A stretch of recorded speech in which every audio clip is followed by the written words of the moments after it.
Hello. Okay. मी सुरू करते.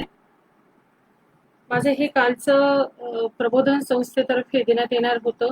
असं हे काही टेक्निकल प्रॉब्लेममुळे आलेल्या इश्यूमुळे हे राहून गेलेलं कालचा हा टॉपिक आहे, तो मी आज पूर्ण करणार आहे.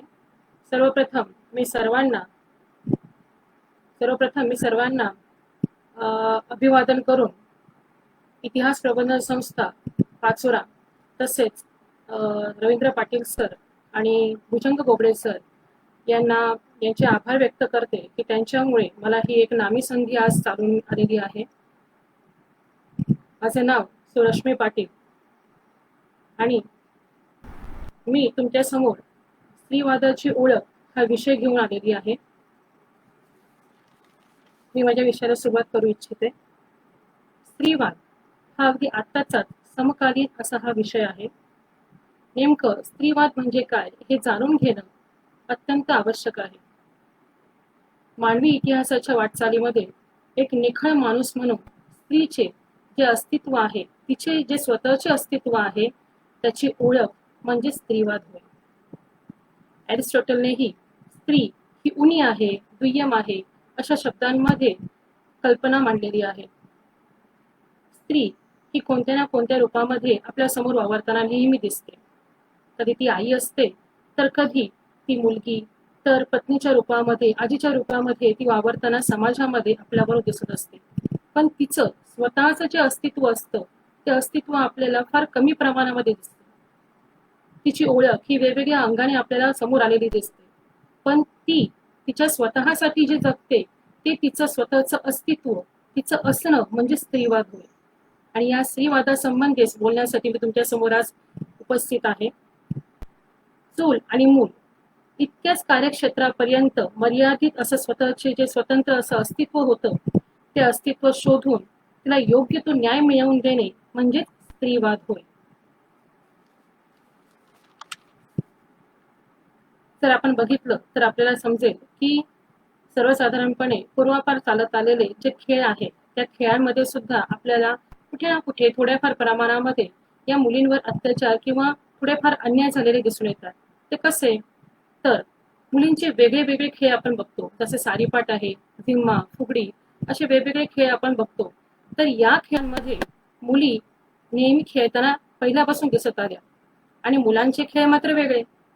तर यामध्ये नेहमी मुली या मुलांबरोबर खेळताना दिसतात, आजही आपण बघतो. पण काही असे विविध जे खेळ आहेत, त्याच्यामध्ये मुलं मात्र मुलींबरोबर खेळताना दिसून येत नाहीत. ही समाजामधली जी दरी आहे, ही दरी कमी करून तिला तिच्या अस्तित्वापर्यंत म्हणजे तिला समानतेच्या अधिकारापर्यंत नेणं म्हणजे स्त्रीवाद होय.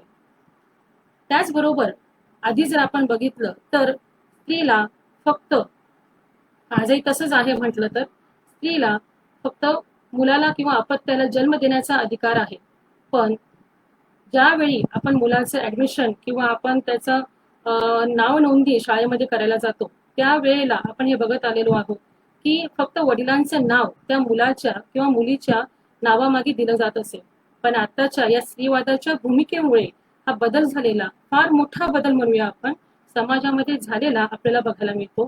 की आज खरंच आनंदाची गोष्ट आहे की ज्या स्त्रीने 9 महिने जे जतन करून वाढवलेल्या त्या गर्भाला एक नवीन आकार देऊन स्वतःचं अस्तित्व एक आईपणामध्ये सिद्ध केलं आणि या आईपणाला एक आकार म्हणून का असेना, पण वडिलांच्या नावानंतर आईचं देखील नाव हे मुलाला देण्यात येऊ लागलेलं आहे.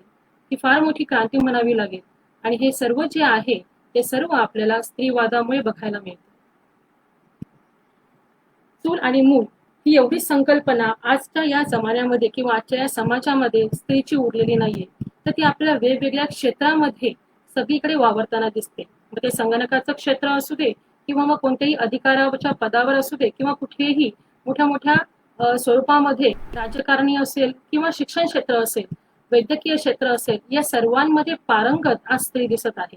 आणि हे केवळ आणि केवळ फक्त स्त्रीवादाच्या बदलामुळे, तिच्यामध्ये झालेल्या बदलामुळे हे आहे. समाजानेही हे अंगीकृत केलं, समाजानेही हा बदल स्वीकारला आणि म्हणूनच स्त्रीवाद हा जो विषय आहे हा समाजाने स्वीकारून स्त्रीला तिला स्वतःला एक स्वतंत्र अस्तित्व सिद्ध करण्याची जी पोकळी होती ती पोकळी भरून काढलेली आपल्याला इथून दिसून येते. पण याआधी जो इतिहास होता तो बघणं सुद्धा आपल्याला तितकंच गरजेचं आहे की हा स्त्रीवाद नेमका सुरू कसा झाला, त्याची सुरुवात कुठे झाली हे आपल्याला बघायचं आहे. तर हे बघण्यापूर्वी आधी आपण पारंपरिक अवस्थेमध्ये जे भारतीय स्त्रीचं स्थान होतं ते आपल्याला बघायचं आहे. रायटी अवस्थेपासून बदल वेगवेगळे होत असताना समाजामध्ये आपल्याला दिसून आले. आधी लोक म्हणजे स्त्री आणि पुरुष हे टोळ्या टोळ्यांनी राहताना दिसत होते. त्यांना स्वतःच असं स्थिर असं जीवन नव्हते. ते वेगवेगळ्या प्रकाराने फक्त उदरभरण करण्यासाठी म्हणून सर्वत्र वावरत असत. मग त्याच्याबरोबर त्याची स्त्री पुरुष आणि त्याची जी मुलं असायची हे पूर्ण गटाने राहत असलेले आपण बघत आलेलो आहोत. त्याच्यामध्ये कोणतेही स्त्री पुरुष असा भेदभाव नव्हता. दोघेही शिकारीला जात उपजीविकेचे साधन शोधत असत. त्या काळामध्ये शेतीचं ज्ञानही नव्हतं.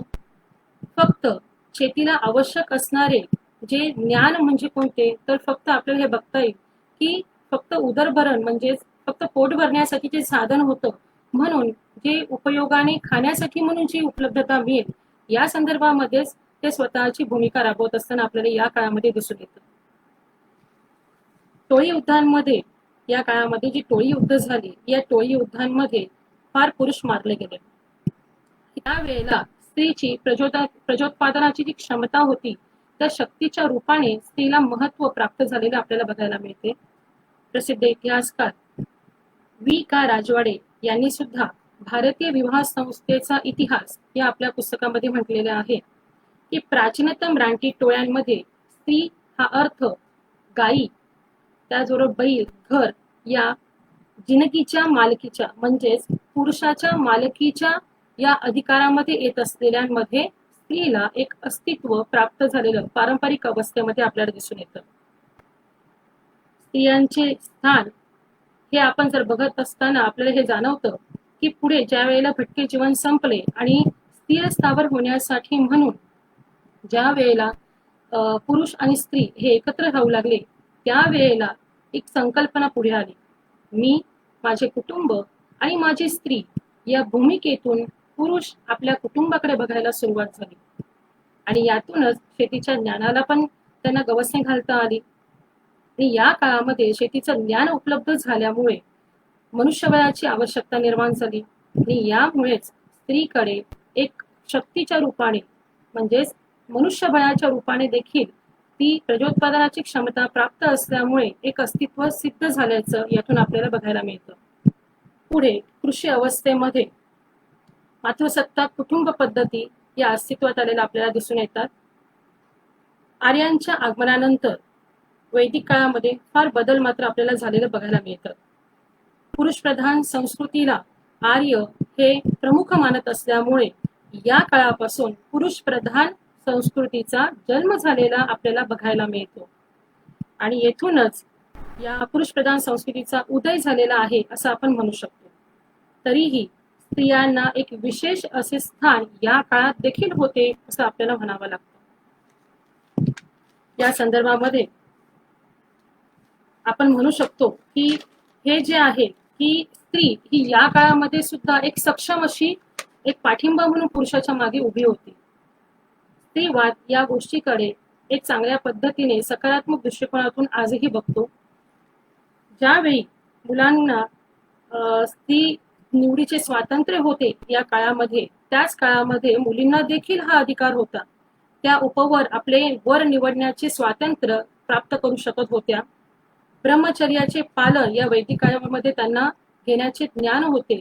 फार तपस्विनी आपल्याला यामध्ये झालेला बघायला मिळतात. लोपा मुद्रा गार्गी मैत्री यासारख्या फार तपस्विनी या काळामध्ये होऊन गेलेल्या आपण बघतो. त्याचप्रमाणे महाकाव्य लिहिणारी गंगादेवी ही सुद्धा याच काळामधली म्हणावी लागेल. या काळामध्ये वेदांचं पठण करण्याचे तो अधिकार स्त्रीला प्राप्त झालेला होता. मुलांचे ज्याप्रमाणे उपनयन संस्कार होत असत त्याप्रमाणे मुलींचे देखील उपनयन संस्कार होऊन तिला गुरुगृही जाऊन वेदांचे पठण करण्याचा अधिकार प्राप्त झालेला होता. त्यामुळेच तिला जर अविवाहित राहायचं असेल तर त्या अनुषंगाने ती अविवाहित सुद्धा राहण्याचा अधिकार प्राप्त करू शकत होती. आणि म्हणूनच या तपस्विनी ज्या आपल्याला बघायला मिळतात, या आपल्याला त्यांच्या वेगवेगळ्या क्षेत्रांमधून फार पुढे आलेल्या दिसून येतात. म्हणजेच वैदिक काळ हे विशेष असं स्थान स्त्रीला या काळामध्ये उपलब्ध करून देत असलेलं आपल्याला बघायला मिळालेलं आहे.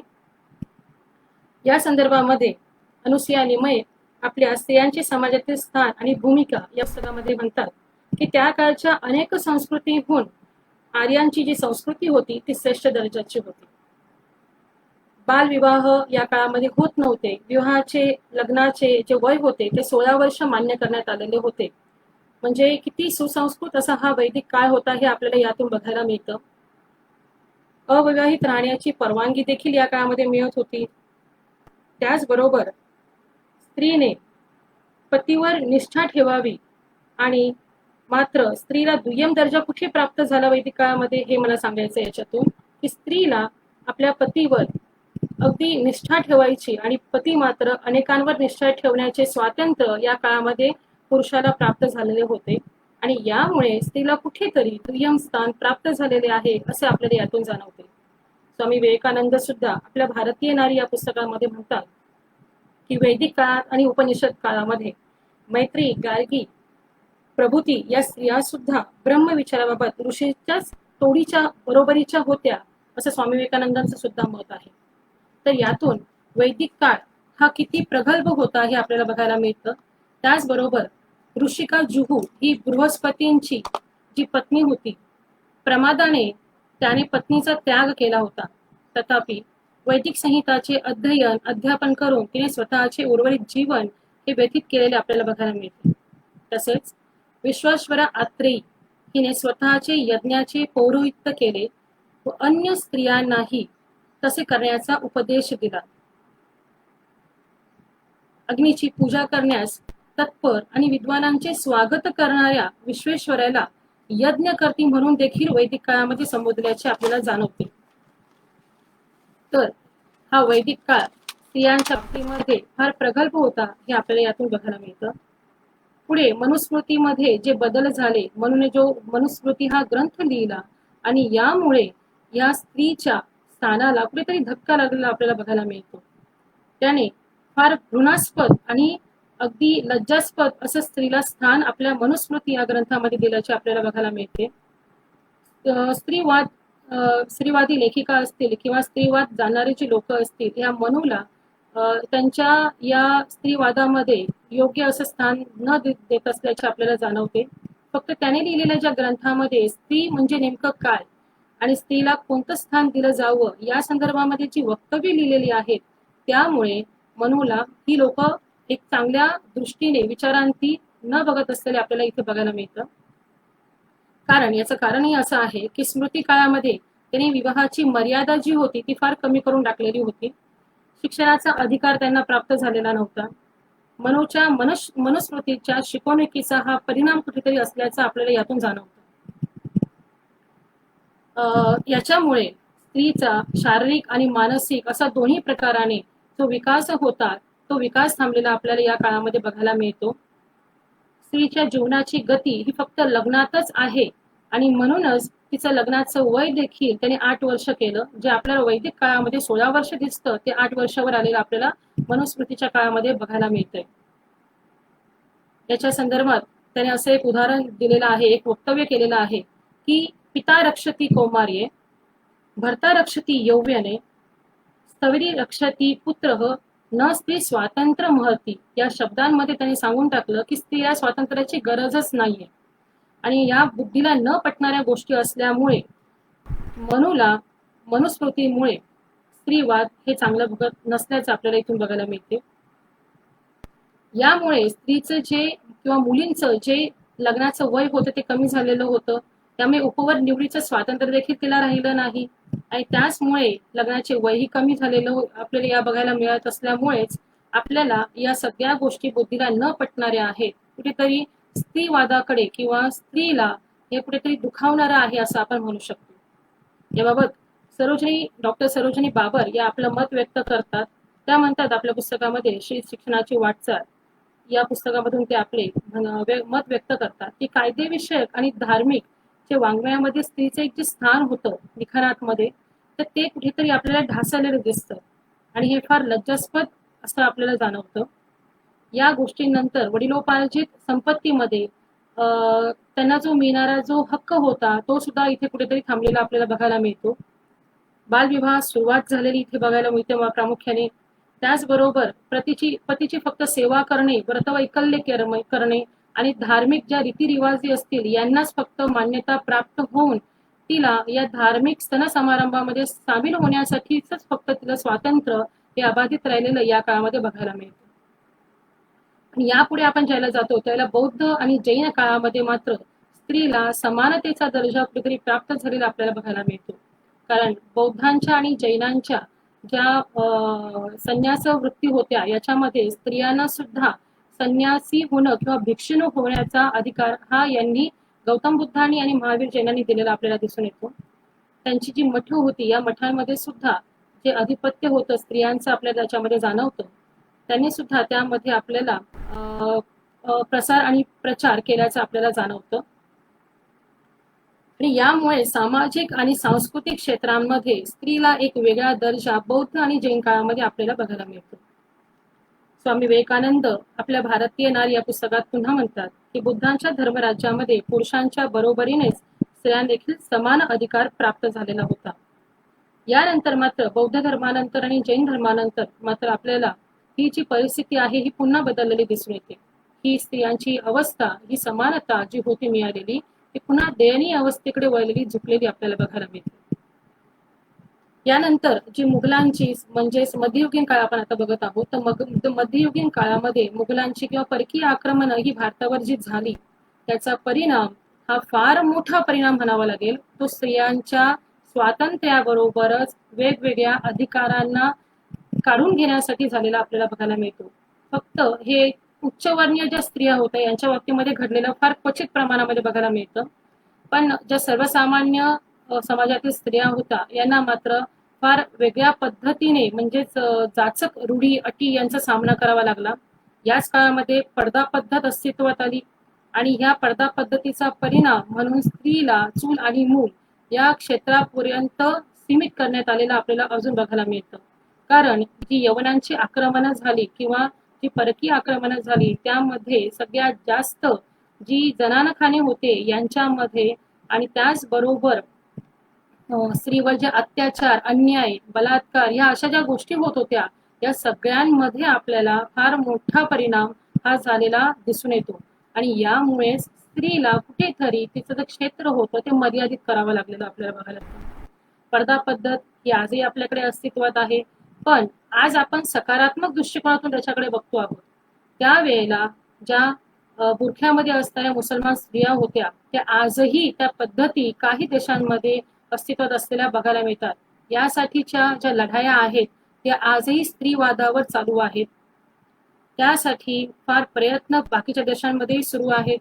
पण आपल्याकडे आधुनिक विचारसरणीचा परिणाम हा लवकर झाल्यामुळे हा कुठेतरी परिणाम कमी झाल्याचा किंवा सुधारणावादी दृष्टिकोन आल्याचा हा एक चांगला सकारात्मक बदल आपल्या देशामध्ये झालेला बघायला मिळतोय. याच काळामध्ये फक्त पडदा पद्धतच नव्हती तर केशवपनाची, सतीची पद्धत होती. त्याचबरोबर देवदासी पद्धती आलेल्या होत्या आणि ह्या ज्या पद्धती होत्या या स्त्रियांच्या अस्तित्वालाच कुठेतरी धोका देणाऱ्या होत्या, तडा जाऊ देणाऱ्या होत्या. याच्यामध्ये जर आपण बघायचं झालं तर सतीची जी चाल होती ही खूपच जाचक होती.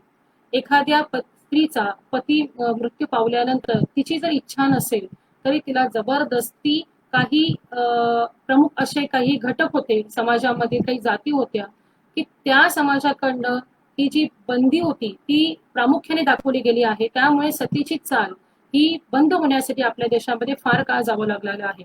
त्याचं कारण असं की ज्या वेळेला ती स्त्री सती जाण्यासाठी निघत असे त्यावेळेला तिला ढोल ताशांच्या नगाऱ्यांच्या आवाजामधून तिची मिरवणूक काढली जात असे.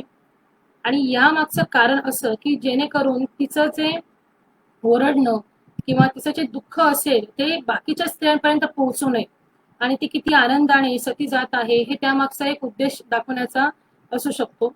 पण ते झाल्यानंतर जे उच्चवर्णीय स्त्रिया होत्या त्या उच्चवर्णीय स्त्रियांच्या अंगावर म्हणजे एक छान म्हणजे लावण्यवती जशी आपण सजवतो त्या पद्धतीने तिला त्या चितेवर सजवलं जात असे. आणि काही जमाती अशा होत्या आपल्याकडच्या की ते त्या मृत्यूनंतर, त्या सती गेल्यानंतर, त्या स्त्रीच्या मृत्यूनंतर तिच्या अंगावरचे जे काही विशिष्ट असे दागिने किंवा काही अलंकार जे परिधान केलेले असतील ते त्यानंतर विशिष्ट जातीला दान करण्याची एक वृत्ती होती आणि याचे संदर्भ सुद्धा आपल्याला इतिहासामध्ये सापडतात. तर हे जे आहे ते हे माझं वक्तव्य नाही. तर त्या दृष्टीने हे सतीची चाल बंद होण्यामागे फार काळ लोटलेला आपल्याला याच्यामध्ये बघायला मिळतो. वास्तविक हे फार जाचक होतं. इच्छा नसताना सुद्धा स्त्रीला या गोष्टी त्या काळामध्ये सहन कराव्या लागत होत्या आणि यामधून तिचं अस्तित्व कुठेतरी लयाला जात असल्याचं किंवा त्या अस्तित्वाला कुठेतरी धोका असल्याचं आपल्याला जाणवत होतं. पण या संदर्भामध्ये आपण एक बघू शकतो की फक्त ही चाल आहे म्हणून चालू ठेवलेली नाही, तर मुघलांनी सुद्धा म्हणजे याच्यामध्ये खरं तर मोहम्मद तुगलक आहे, अकबर आहे, यांनी सतीची चाल बंद करण्यासाठी खूप प्रयत्न केलेले आपल्याला जाणवतात. पण त्याच्यामध्ये त्यांना यश आलेलं नाही. त्याचबरोबर कबीर आहेत, नानक आहेत, त्यांनी आपल्या दोह्यांच्या माध्यमातून, आपल्या कवितांच्या माध्यमातून यांनी याला सुद्धा सतीची चाल बंद करण्यासाठी प्रचार आणि प्रसार केल्याचं जाणवतं, तर त्यांनाही अपयश आलेलं आहे. याच काळामध्ये रजिया सुलतान, चांद बीबी, नंतर जिजामाता आपल्या या अशा फार उच्च वर्गातल्या म्हणता येण्यापेक्षा आपण या उच्च सुसंस्कृत अशा स्त्रिया होत्या ज्यांना वेदांचं आणि त्याबरोबर त्यांच्या धर्माचं सुद्धा पुरेपूर ज्ञान होतं आणि त्यांना एक वेगळं असं स्थान प्राप्त झालेलं होतं. हे आपल्याला या काळामध्ये बघायला मिळतं. आपण एक उदाहरण बघू. जिजामातांना वेदांचं ज्ञान होतं या संदर्भामध्ये आपण म्हणू शकतो की त्यांनी शिवाजीला ज्या पद्धतीने घडवलं, आज शिवाजी महाराज आपल्या समोर आहेत, या शिवाजी महाराजांना घडवण्यामध्ये जिजाबाईंनी ज्या कहाणी किंवा गोष्टी सांगितल्या, त्यांना जे संस्कार दिले उत्तम, यामागे कुठेतरी धर्माचा अधिकार तर होताच, पण त्यांना मिळालेले जे ज्ञान होतं या ज्ञानाचाही कुठेतरी पुरेपूर वापर शिवाजी महाराजांना आपल्याला बघायला मिळतो आणि त्यामुळे शिवाजी इतक्या चांगल्या पद्धतीने घडू शकले. काय म्हटलं जातं की एका पुरुषामागे एक उत्तम स्त्री असल्याशिवाय तो पुरुष घडू शकत नाही. वास्तविक हे तितकं सत्य आहे. ज्या पुरुषामागे ही स्त्री अशी खंबीरपणे उभी असते, मग ती वेगळ्या कोणत्याही रूपाने असू शकते, कधी ती आई असू शकते किंवा पत्नी किंवा बहीणही असू शकते, पण या वेगवेगळ्या रूपांमध्ये आपल्याला तिचं अस्तित्व हे नेहमी असलेलं बघायला मिळतं. तर 19व्या शतकामध्ये मात्र आपण पुढे येतोय आता, तर 19व्या शतकामध्ये हे चित्र पलटताना दिसून येतंय. ते कसं, तर सुधारणावादी वेगवेगळ्या चळवळी ह्या आपल्याला बघायला मिळतात आणि या सुधारणावादी चळवळी ज्या होत्या या चळवळींमधून आपल्याला याच्यामध्ये बदल झालेले दिसतात. सतीबंदीचा कायदा आला, त्यानंतर बालविवाह पुनर्विवाहाला प्रारंभ झालेला आपल्याला बघायला मिळतो. राजा राममोहन राय, त्याच्यानंतर महादेव गोविंद रानडे आहेत, लोकहितवादी आहेत, गोपाळ गणेश आगरकर आहेत, महात्मा ज्योतिबा फुले आहेत, महात्मा गांधी आहेत, असे किती नाना विविध अशी नावं सांगितली तितकी कमीच आहेत. महर्षी धोंडू केशव कर्वे यांनी तर स्त्रियांसाठी एक स्वतंत्र असं विद्यापीठाची स्थापना या काळामध्ये केलेली होती आणि ते आजही आपल्याकडे SNDT महाविद्यालय म्हणून कार्यरत आहे. आणि ह्या ज्या गोष्टी घडल्या याच्यामुळे स्त्रीला शिक्षणाचा एक अधिकार प्राप्त झाला. त्यामुळे आपण चूल आणि मूल या काळापर्यंतच किंवा या स्थितीपर्यंत परिस्थितीला धरून न चालता आता पुढे जायला पाहिजे किंवा आपण स्वतःमध्ये बदल केले पाहिजे आणि त्याचा आपल्याला परिणाम किंवा सकारात्मकता आपल्याला दिसून येते की वेगवेगळ्या घरांमधून किंवा आपल्या कुटुंबांमधून एक चांगल्या पद्धतीचे सुसंस्कृत अशा पिढी या जन्माला आलेल्या आपल्याला बघायला मिळतात. आणि या गोष्टींचा परिणाम म्हणूनच आपण म्हणू शकतो की स्त्री ही आजची सक्षम, खंबीर, सुशिक्षित आहे. तिला आज सगळ्या क्षेत्रांचं ज्ञान आहे आणि म्हणूनच आजची स्त्री ही कुठेही मागे न राहता सगळ्या क्षेत्रांमध्ये पुढे आलेली आपल्याला बघायला मिळते. त्याचं उत्तम उदाहरण आपल्याच इतिहास ग्रुपमध्ये असणाऱ्या बऱ्याचशा स्त्रिया आपण म्हणू शकतो आणि या स्त्रियांमार्फत आपण म्हणू शकतो की आज समाज हा फार पुढारलेला आहे, आपले विचार बदललेले आहेत आणि यामागे कुठेतरी स्त्रीवादाची नक्कीच भूमिका असल्याची आपल्याला बघायला मिळते. कुंदा दाभोळकर या ज्या आहेत लेखिका, या म्हणतात की दास्यात खितपत पडलेली, अज्ञान अंधकारामध्ये चाचपडत असलेली स्त्री यास विविध कार्यक्षेत्र उत्तम रीतीने हाताळत असलेली कोणत्याही क्षेत्रामध्ये कमी नाही, हे संधी मिळाल्यानंतर तिने स्त्रियांनी दाखवून दिलेले आहे. आता हे सगळं बघितल्यानंतर हा इतिहास जाणून घेतल्यानंतर नेमकं स्त्रीवादाला सुरुवात कशी झाली हे बघायचं आहे. तर औद्योगिक क्रांती फ्रान्समध्ये घडून आली त्या काळामध्ये स्त्रिया या फक्त माळीन, कोळीन, परटीन अशा फक्त म्हणजे 12 बलुतीला जी सिस्टम होती यापर्यंतच मर्यादित असं काम करत होत्या. पण औद्योगिक क्रांतीनंतर झपाट्याने कामांना सुरुवात झाली आणि त्यामुळे त्याचा एक चांगला बदल म्हणून या स्त्रियांना जसं गिरण्यांमध्ये बॉबिन भरण्यासाठी म्हणून कामं मिळत असतील, त्याप्रमाणे टंकलेखन असेल, संगणकाचं काम असेल, अशा विविध क्षेत्रांमध्ये स्त्रियांना कामं मिळायला लागली आणि यातून मग त्यांना जाणीव झाली की पुरुष आणि स्त्री हे समानच आहेत. कामांमध्ये कोणताही बदल होऊनही त्यामध्ये त्या पुढारलेल्या होऊ शकतात ही जाणीव कुठेतरी समाजामध्ये निर्माण व्हायला लागली आणि याच काळामध्ये हळूहळू मग स्त्रियांनी ज्या महिला या कामांमध्ये उपस्थित होत होत्या या स्त्रियांनी आपल्या विविध मागण्या मांडायला सुरुवात केली. जसं त्यांना प्रसूतीची रजा मिळण्यासंबंधीचं असेल किंवा पाळणाघर असतील या संबंधीच्या मागण्या त्या आपल्या मालकांकडे करायला लागल्या. पण या मागण्या फेटाळल्या जाऊ लागल्या आणि याच नंतर या सगळ्या स्त्रिया एकत्र आलेल्या आपल्याला बघायला मिळतात. अशातूनच सर्वप्रथम जी पुरुषी सहकारी मालकीच्या ज्या संस्था होत्या आणि त्याचबरोबर काही असे सहकारी होते यांच्या वाकड्या नजरा सुद्धा आपल्याला स्त्रीकडे बघायला मिळत असल्याचे आपल्याला दिसून आले आणि त्यामुळे या सगळ्या स्त्रिया एकत्रित आल्या आणि त्यांनी वेगवेगळ्या चळवळी उभारल्या आणि त्यानंतरच या काळामध्ये ब्रिटिश पार्लमेंटमध्ये सर्वप्रथम जॉन स्टुअर्ट मिल यांनी स्त्रियांच्या मतदानाच्या मागणीचा जो अर्ज होता तो ब्रिटिश पार्लमेंट पुढे ठेवला. 1868 ते 1871 या काळामध्ये फ्रेंच स्त्रियांनी माराया देराम्स यांच्या नेतृत्वाखाली चळवळी केल्या. स्त्रियांची आपली त्यानुसार गाऱ्हाणे मांडायला सुरुवात केली. यातून मग पुढे फ्रान्समध्ये आंतरराष्ट्रीय परिषद ही स्थापित झाली आणि यामध्ये ही आंतरराष्ट्रीय परिषद भरल्यानंतर 1945 मध्ये स्त्रियांना मतदानाचा अधिकार हा फ्रान्समध्ये प्राप्त झालेला बघायला मिळतो.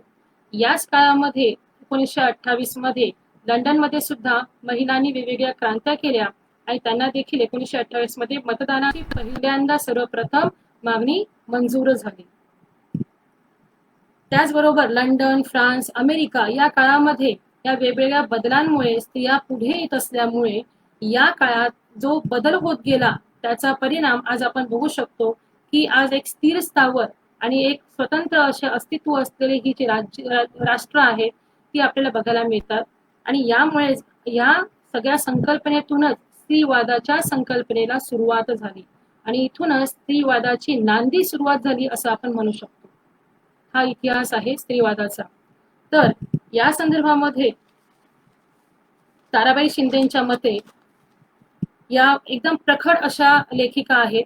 त्यांनी आपल्या पुस्तकांमध्ये म्हटलेलं आहे की पुरुषांचे स्वातंत्र्य ही स्त्रीची पराधीनता नसावी. याबाबत गांधीजींचे विचारही आपण बघू शकतो. गांधीजी हे स्त्रियांना एक स्वतंत्र स्थान त्यांच्या जीवनामध्ये देतात. कस्तुरबा गांधी या सुद्धा त्यांच्या जीवनामध्ये एक स्वतंत्रपणे आणि खंबीरपणे उभ्या असलेल्या आपल्याला बघायला मिळतात.